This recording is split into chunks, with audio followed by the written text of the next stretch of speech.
नदियां किनारों को तुड़ाती हुई चलीं, जैसे थोड़े धन से भी दुष्ट इतरा जाते हैं, अर्थात मर्यादा का त्याग कर देते हैं। पृथ्वी पर पड़ते ही पानी गंदला हो गया है, जैसे शुद्ध जीव के साथ माया लिपट गई हो। जल एकत्र हो होकर तालाबों में भर रहा है, जैसे सद्गुण एक एक कर सज्जन के पास चले आते हैं। नदी का जल समुद्र में जाकर वैसे ही स्थिर हो जाता है, जैसे जीव श्री हरि को पाकर अचल हो जाता है, अर्थात आवागमन से मुक्त हो जाता है। पृथ्वी घास से परिपूर्ण होकर हरी हो गई है, जिससे रास्ते समझ नहीं पड़ते।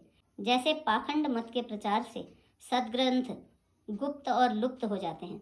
चारों दिशाओं में मेढकों की ध्वनि ऐसी सुहावनी लगती है, मानो विद्यार्थियों के समुदाय वेद पढ़ रहे हों।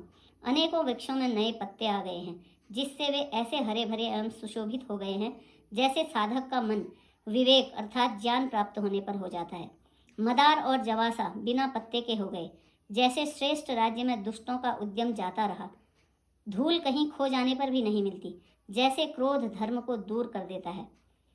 अन्न से युक्त लहलहाती हुई खेती से हरी भरी पृथ्वी ऐसी शोभित हो रही है, जैसी उपकारी पुरुष की संपत्ति। रात के घने अंधकार में जुगनू शोभा पा रहे हैं, मानो दंभियों का समाज आज उठा हो।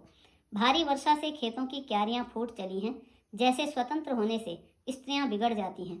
चतुर किसान खेतों को निरा रहे हैं, अर्थात उनमें से घास आदि को निकालकर फेंक रहे हैं।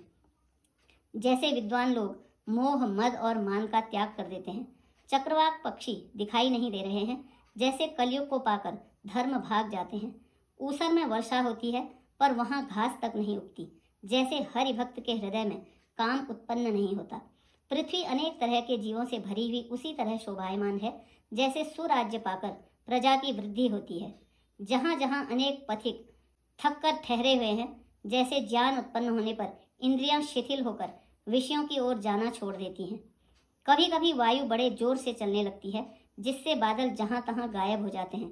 जैसे कुपुत्र के उत्पन्न होने से कुल के उत्तम धर्म अर्थात श्रेष्ठ आचरण नष्ट हो जाते हैं। कभी बादलों के कारण दिन में घोर अंधकार छा जाता है और कभी सूर्य प्रकट हो जाते हैं।